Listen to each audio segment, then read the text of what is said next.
Wrapping up, I think, a pretty interesting week of phone calls, I would say, JD. We've had quite a few, I think it's fair to say, we've had quite a few interesting phone calls, as we do on this show Brian, every week. Is that fair to say? We've taken probably 700 calls this week.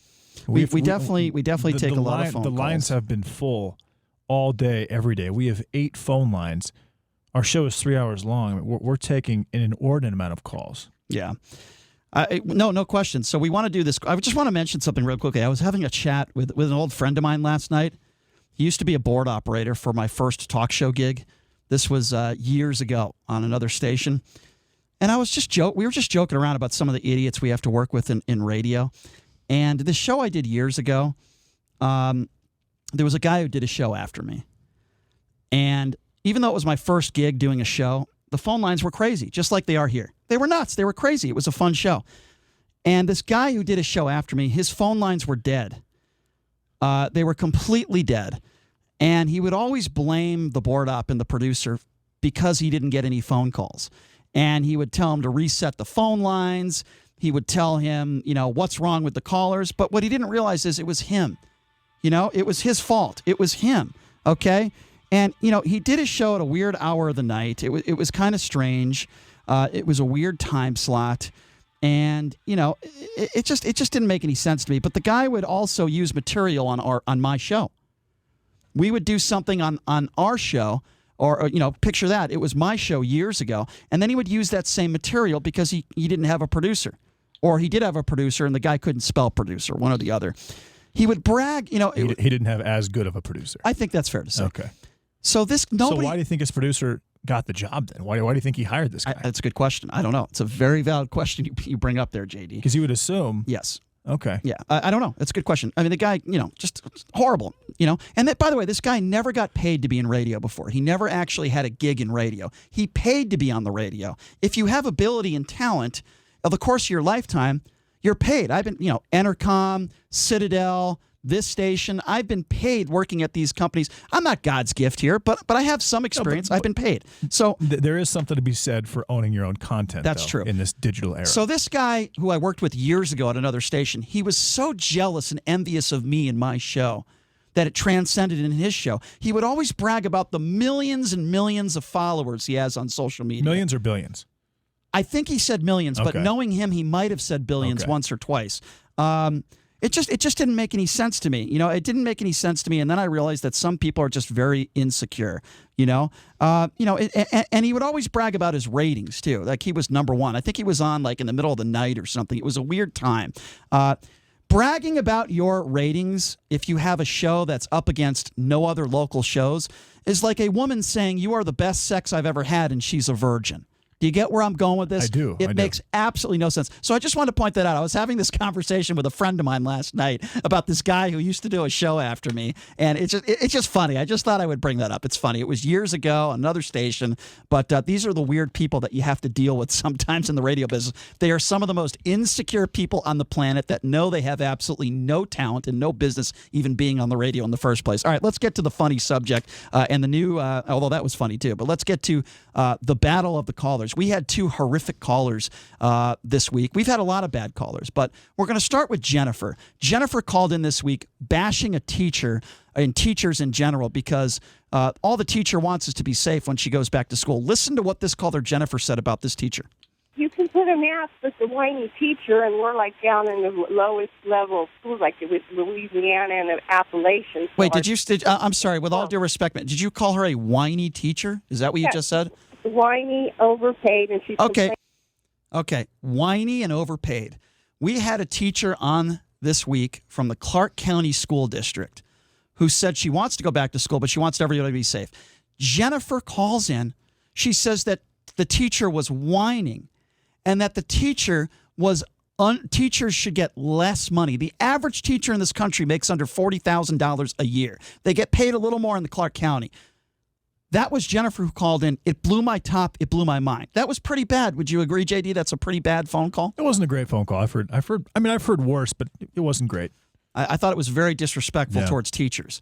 So then we had another guy call in. A man this time, and we were talking about Republicans and Democrats, and the discussion came up. And I have no problem with people, if you don't like Democrats or don't like, that's fine. But I think we all reasonable people could agree that there are bad people on both sides of the aisle. Not one party is perfect. There are bad Republicans out there. There are bad Democrats out there. Both sides of the aisle make mistakes, so on and so forth. And as you know, I don't like to deal with people who are just so biased to one side. So this guy Deacon calls in. Have a listen to this conversation. Let's go to Deacon. Deacon, you're next on the Vegas Take. What's up, Deacon? Hey, Brian, you know, it's got a lot to do with the mayors in these Democrat states. They don't want to take her to city. I think Mr. Trump is going to find help. So these mayors got to get off their hands and off their butts and take care So, of these Deacon, let me people. ask you something. Is it only Democratic mayors that are not doing their job? So all Republicans are perfect? Well, That's basically what he said. I think it got cut off there a little bit, but he basically said after that all Republicans are great and perfect and all Democrats are bad. To me, that is a very, very, very bad phone call. So, JD, I will let you it got cut off there a little bit, unfortunately. Yeah. But trust me, after that is when he said all Republicans are great, didn't criticize one all Democrats are bad. Well, no, all Republicans aren't great. But right now in these Democratic cities, there is violence, there is crime that's going up a lot in the last couple of months. And at the same time, a lot of these mayors are discussing defunding the police. You do understand, a lot of Democratic governors have made some very poor decisions with the coronavirus, including Andrew Cuomo, Tom Wolf. You do understand that Gretchen Whitmer. This segment is about picking what's the worst caller, not defending the worst callers. So, you do understand that, right? This is my justification for what the worst caller is. I think the first caller was significantly worse than this caller because he now, by saying all Republicans are perfect is obviously that's incorrect, but right now Democrats are doing a lot more to hurt the country than Republicans are, in my opinion. So my justification for why I think that Deacon's call, and I don't think Deacon's call should even have been on this list. Who made this? Well, it didn't. You didn't hear the rest of the phone call. It wasn't. It was edited. It wasn't edited the right way. We had way worse calls. Like, for example, when someone called in and said that your mother is a WHORE. Like, that was a horrendous call. Remember that? I didn't mind that yesterday. Call. I don't think that was the worst. How was call. that not a bad? I mean, that's awful. Because I don't care. Okay, well, we had a lot of calls like that over the week. So I think next time when we do this next week, we got to choose maybe 3 calls or 4 calls, and they better be awful calls because this last call wasn't that bad. I thought it was pretty bad. That's fine. I think anybody that calls all Republicans perfect and calls all Democrats bad is a very ignorant person. But however, I will agree with you. I think that Jennifer's call was definitely worse. I think. Yeah. Dude, should we grab? I feel bad. There's so many people on hold. What do we have, Let's go. Sean? But we only have 3 or 4 minutes. All right, if I'm going to take a couple calls, Sean, if they're ready, I'll take a couple calls, but I'm only giving you 30 seconds. Let's run through these real quickly. Free for all Friday for 3 minutes. Let's go to Kevin. I believe Kevin is first up, right? Kevin, what's up? Go, my friend. What's on your mind? Hey, what's up, Kevin? Kevin was not ready. Let's go to Fernando. Fernando is next. Fernando, what's going on? Hey, Fernando. Hey, guys, I found the dildo. Brian, he's sitting next to you. Oh, JD. That was funny. You didn't think that was funny? Unnecessary, Fernando. Kind of funny, but unnecessary. Anybody makes fun of JD, he gets defensive. It's fine. It's cool. I thought that was a funny phone call. Thank you, Fernando. Thank you. I thought that was my favorite call of the week, by the way. 702-257-5396. Anthony's next. Anthony, what's on your mind? Go ahead. What's up, Anthony? Yeah, we lost Anthony, too. All right, this was a bad idea. Let's go to Keith. Is Keith ready? Keith, what's on your mind? Go ahead. Well, that was a great idea. Did we lose Keith, too?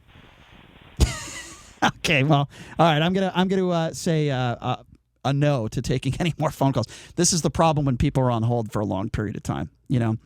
By the way, I was listening to a show the other night. It was on another station, and it was like maybe 20 before his show ended. Yeah. And he said he had a lot of phone calls. Lying about it? Yeah. And then he went to one caller, and the caller wasn't ready, and the caller wasn't there, hung up, and then didn't know what to do for the next 15 minutes. Didn't know what to do for the next 15 minutes. So what was did so he talk hilarious. The caller that was supposed to be on the line. He just spoke about the potential caller? Yes, it was very funny. How do you talk about one caller 15 minutes? You got to be pretty talented to do that, don't you? I don't know. Like Rush Limbaugh. Rush just talks to himself all day, every day for 3 hours. Should I take one more caller? Never has any guess. We always have people on hold, by the way. All right, I'll take one more caller. We'll go to Joe. Joe, I got about 30 seconds for you. Go ahead, my friend. Hey, Joe. That's what she said. That's true. That's true, Joe. They do say that about me. By the way, that question. That's how long I last, Joe. 30 seconds. That question that I asked about that 3 foot 50 pound Sibian being functional, because that's what it is to Sibian at that point. I think a lot of our listeners had that same question in their mind. So I said that I had a minor stroke. I disagree with that. It was a legitimate question. By the way, I'm very glad that I asked. By the way, you know when I get a minor stroke? When a talk show host blames a board operator for the fact that they're not getting phone calls. That's when I lose my mind, by the way. That happens all the time in radio. Sean, it must be your fault.